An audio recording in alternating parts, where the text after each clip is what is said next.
গতকাল close door রেজিস্ট্রারের যেখানে হয় মানে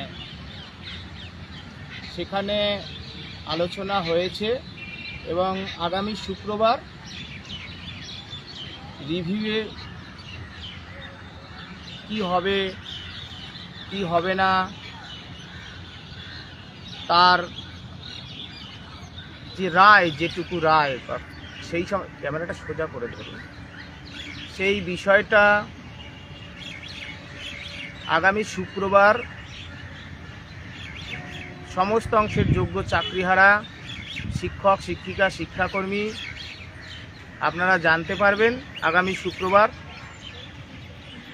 পশ্চিমবাংলার মানুষ প্রতীক্ষায় আছে যে এত যোগ্য শিক্ষক যারা 7 বছর চাকরি করেছেন, যারা পড়িয়েছেন, ছাত্র তৈরি করেছেন, ডাক্তার হয়েছেন, ইঞ্জিনিয়ার হয়েছেন, তারা 22 সালে ভ্যালিড ছিল, 23 সালে ভ্যালিড ছিল, তারা ভোট করিয়েছেন, নেতারা নেতা হয়েছে, মন্ত্রী হয়েছে, মুখ্যমন্ত্রী হয়েছে, তারা ভ্যালিড আছে। আমরা খাতা দেখেছি, ছাত্ররা মাধ্যমিক পাশ করেছে, উচ্চ মাধ্যমিক পাশ করেছে, তারা ভ্যালিড আছে, তারা উচ্চশিক্ষায় চলে গেছে, শুধুমাত্র ইনভ্যালিড রয়ে গেলাম আমরা। কোনো রকম দুর্নীতি কিচ্ছু না করে। সুতরাং সুপ্রিম কোর্ট ভারতবর্ষ শুধু নয়, পৃথিবীর কাছে একটা বড় ব্যাপার।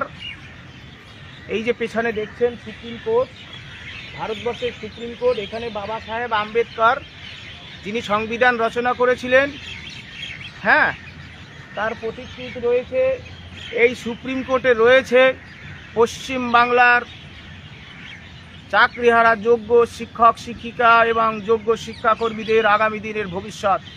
সুতরাং আগামী শুক্রবার আপনারা জানতে পারবেন। সবাই চিন্তায় আছেন, আমি নিজে রিভিউ করিনি, আমিও চিন্তায় আছি, কারণ রিভিউয়ে সকল যোগ্যদের চাকরি বেঁচে গেলে আমারও চাকরি বাঁচবে। কিন্তু আমরা দিল্লিতে এসেছি,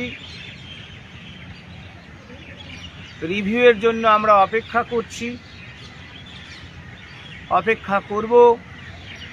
শুধু বলতে চাই, আবেগে নয়,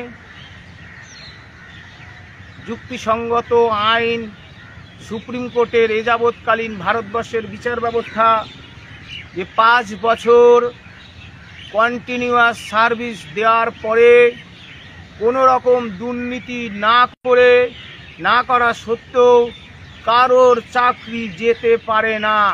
6 বছর, হ্যাঁ 6 বছর, হ্যাঁ 6 বছর 7 বছর, আমি মিনিমাম 5 বছরের কথা বলছি।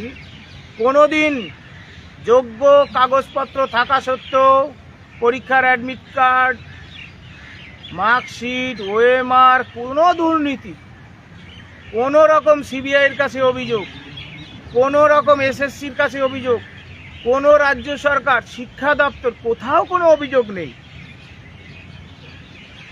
কোনো থানায় মামলা নাই, মেডিকেল টেস্টে আমরা উত্তীর্ণ, আমরা এত কিছু করলাম, এত কিছু স্বপ্ন ঘিরে রয়েছে আমাদের সন্তানের আগামী দিনের ভবিষ্যৎ, তারা সব অনাথ হয়ে যাবে। সুতরাং কোনো পরিস্থিতিতেই আমরা বলতে চাই, যারা অনেক বিদ্রূপ করছেন তাদের সকলকে ধন্যবাদ। আমার চাকরি চলে গেছে, আমার যোগ্য চাকরি চলে গেছে, আমার মা আছে, বাবা আছে, সন্তান আছে, স্ত্রী আছে, তাদের মুখের দিকে তাকিয়ে আমার চাকরি বাঁচানোর জন্য আমি দিল্লিতে এসেছি, আমাদের চাকরি বাঁচানোর জন্য আমি দিল্লিতে এসেছি।